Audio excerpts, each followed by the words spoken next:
Better marketing, better leads. Drive more qualified leads and get more sales from the first click to the final close with a winning digital marketing strategy from dealer.com.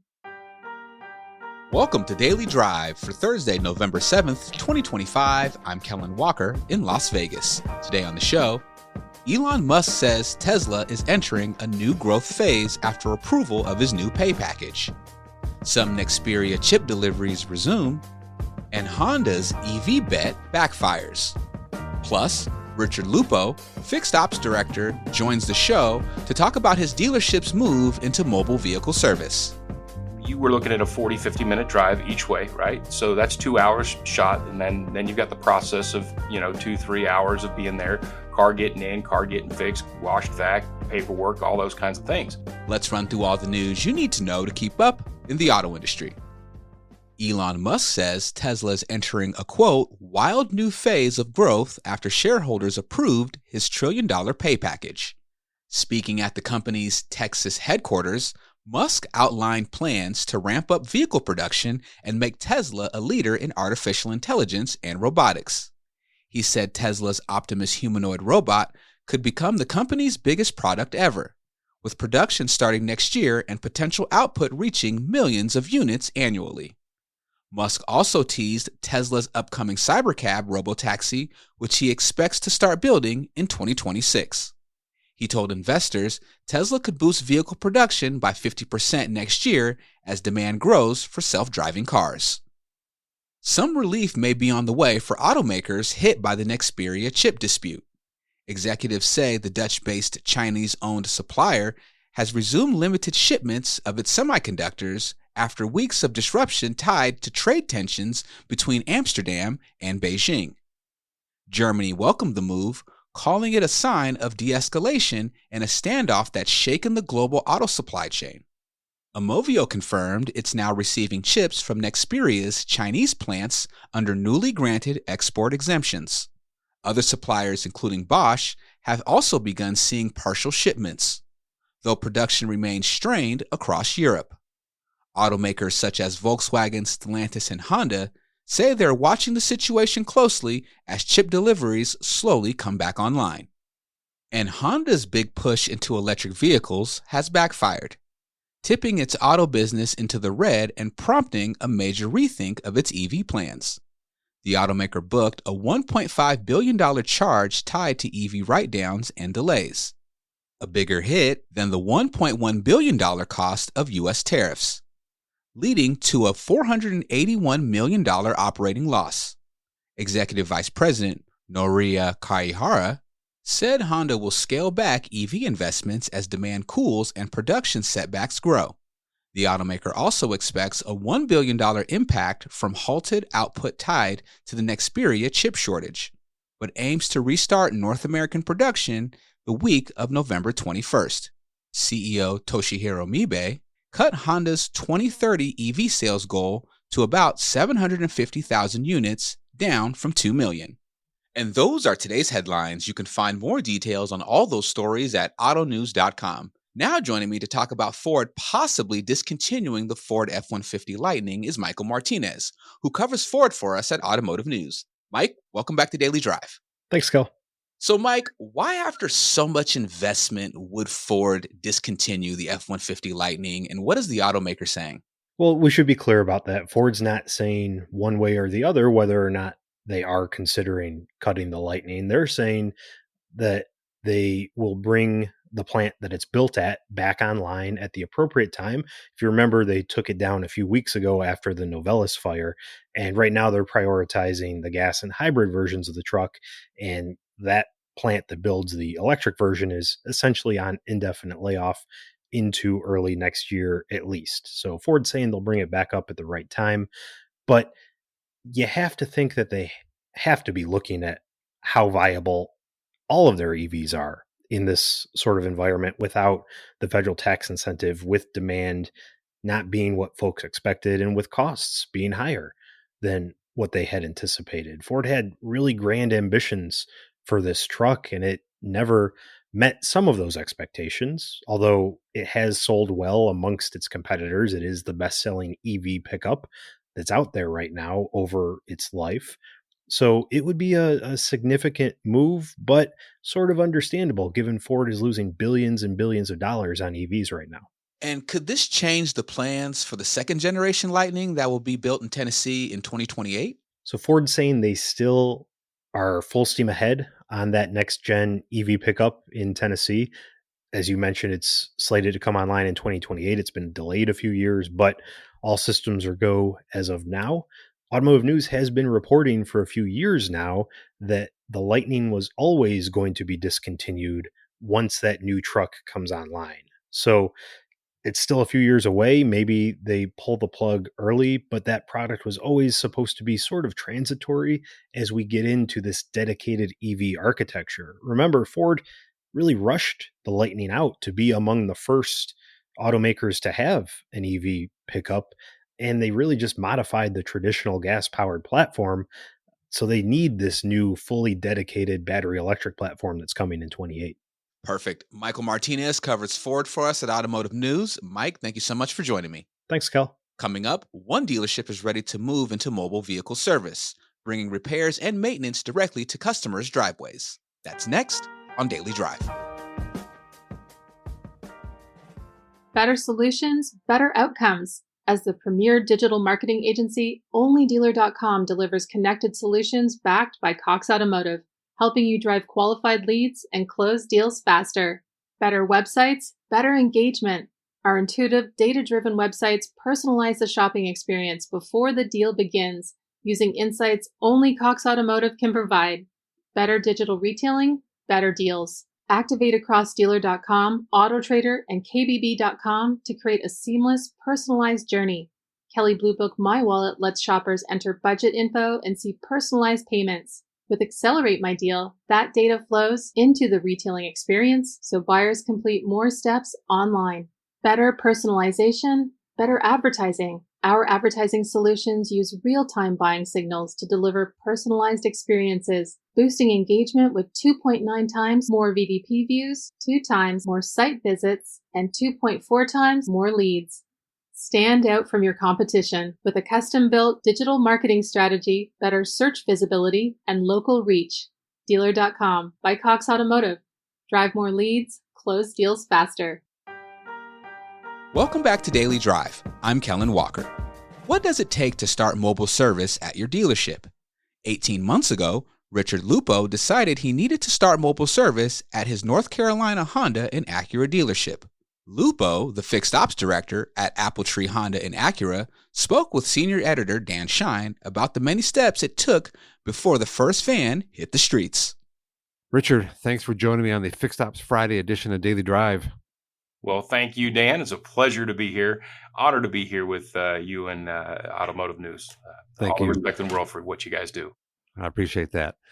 So you were featured in a wonderful article in the past week's issue, also going to be found online on mobile service. And you and I were in a conversation a while back, a part of our Congress conversations, and you were on a panel, and which I appreciate. And you mentioned, I think that day, I've just signed the papers. We're doing mobile service. And so I thought, well, this would be an interesting story. Why does a guy decide he wants to do that, and what are the first steps he takes? What's the 100th step he takes to make this a reality? What made you, when you just said, I need to do mobile service, why did you think you had to do that? In the way my brain works, and I don't expect anybody to take on the thought process that happens in my brain, but it made sense to me.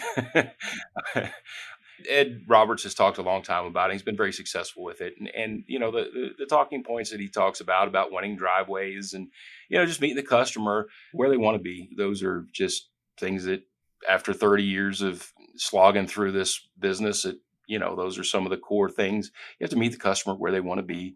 You have to provide differentiation between you and your competitors. And so all those things just fell in line and make sense, so that's where it all started. So I had mobile service come to my house for the first time last week. I had to get a recall on a vehicle. The nearest dealership was, 45, 50 minutes from our house. And my wife and I were debating, okay, who's going to stay there and wait and work in the lobby, in the waiting room while, and then they called back and said, listen, we can send someone out, 20-minute fix at most. And I'm so this is great. Yeah. So I experienced it firsthand and it was fantastic. I mean, it was just, made my life a lot easier. So when you decide, okay, I'm going to do mobile service, what are some of the things that you did? Who did you talk to? What did you research? Kind of take me through a few of those early steps. First of all, you have to conceptualize it. And so to your point, what happened?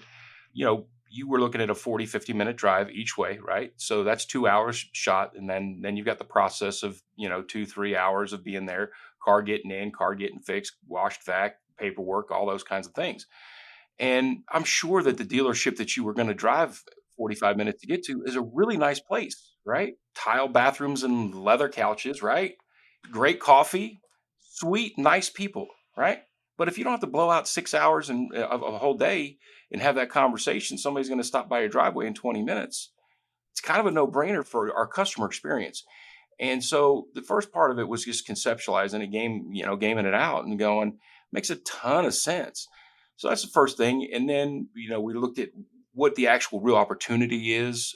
Urban science, we mentioned in the article, provides us with some really good tools to kind of really define how big of an opportunity, as you're gaming those things out. And you just go down the line, you do pro formas for the, the finance, what you think best case, worst case scenarios are. And, through that process, you find guys like Troy Blackwell at Spiffy who provide you all the estimates on the costs and all that stuff. So it's not a 5-step process. It's a 150-step process. I promise you. So from start to finish, from the day you said, let's do it, to the day where you signed papers or, you took delivery of a van, was that like a year are we talking about? A solid year. And then there's some lead time, procuring the vans, getting them upfitted and, getting the software in place, and then actually dipping your toe into the real world of, applying and executing it. So 12 to 18 months for us. If you're just going to fly in, you can get it done in 6 months, but we'd have to be very, intentional about the resources when we spend them. So as we talk today, how many vans do you have out on the streets of, near Asheville and about where? You got one, you got two. How many vans you got up working right now? One right now. Okay. One right now, more ordered and building, scaling. So let's talk a little bit about scaling. What's that process like when you say, okay, I got one? How do you know I've got enough business and enough technicians to do 3 or 4 or 5 or 10? How do you kind of figure that out? It's been one of the biggest aspects of it for us. And there's several layers to it, but what we deal with is that van busy, and is it consistently busy? And then we don't offer that mobile service to every single customer for every single service. So as we tweak that, the guy that lives right next door to us and comes in to our dealership, 3-4 times a year as a regular person, we're probably not going to go to his driveway. We're probably not going to offer that to him until we have enough vans and enough resources. So looking at filtering at what services we offer and who we offer them to based on a bunch of criteria. If we set that to the most pessimistic criteria and that van is still full, then let's get another one. If that van's not full and not busy, let's turn the criteria down a little bit, add some more people. And you begin to understand the opportunity. We think probably we'll get to about 8 vans is what's going to saturate the business for us, is what we can look at right now. We'll really, if we can get to 8 vans, I think that we're going to be really taking advantage of the opportunity that's there. And as you add vans, will you kind of add services to that, from basic oil change to maybe some tire rotations or some brake jobs, things like that? Or you kind of will step it up where you offer more services with those vans? If we look to historically, Ed Roberts has, started with very basic services. And now after he's been doing it for several years, he's got 40, 50 vans on the road. Yeah, he says at this point, if it doesn't require a lift, then he's going to do it mobile either way. So his process and his business has matured to a level that it doesn't matter what it is as long as it doesn't require a lift. And so, I think that for our opportunity, what we've defined, I think if you get to 8 vans, then it's not going to matter what that service is. So it's starting with very restricted and just, scaling it out from there. And have you done much marketing behind it, or is it just kind of a word of mouth? People see that van with your name on the side of it, changing somebody's oil and the neighbor's oil or whatever. Are you just kind of relying a little bit more on word of mouth? The biggest thing that we're doing right now is that we have a large percentage. We work with a vendor that drives a lot of traffic to our website. And through the web scheduling process, we filter out customers and identify customers through the scheduling process that we offer mobile service to. And so it's really pretty stealthy right now as we're working the bugs out and getting that real world experience.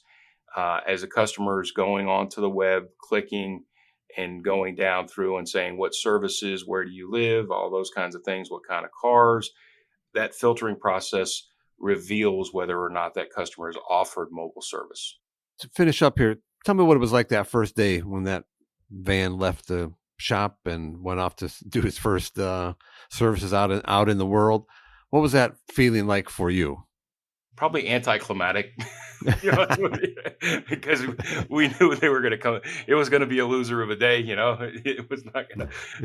We weren't going to, knock the brakes off of it the very first day. So but very proud.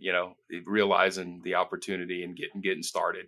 So optimistic, but knowing we were going to go out there and lose $32 for the day was,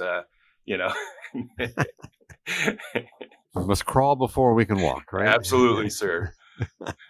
Richard, great chatting with you. Congratulations on this. Thanks for being a part of that. I think it was just a really great story, and hope folks will go out and read it online. Thanks for your time. Dan, thank you. Ken did a fantastic job. You guys do a fantastic job. I always say it, and you guys have been the standard forever in this business, and it's an honor to be a part of what you guys do. So thank you. That's Daily Drive for today. I'm Kellen Walker. Thanks to Lonnie Iliff, Hans Greimel, Nato Akamura, and Michael Martinez for their reporting for today's podcast. You can get the latest news on Tesla, the Nexperia chip crisis, and everything happening in the auto industry at autonews.com. Come back tomorrow for our weekend edition of Daily Drive with our own Molly Boygon and Michael Martinez about the biggest news stories of the week. The way that the court approaches this case could impact whether the Trump administration can use the same tools that it's been using to levy tariffs in this very broad kind of, some would say perhaps ham-handed way. We'd love to hear from you. Let us know what you think of the show and the topics we covered today. Send us an email at dailydrive@autonews.com or leave us a voicemail at 313-444-2774. And if you enjoy the podcast, remember to leave a review, and subscribe so you never miss an episode.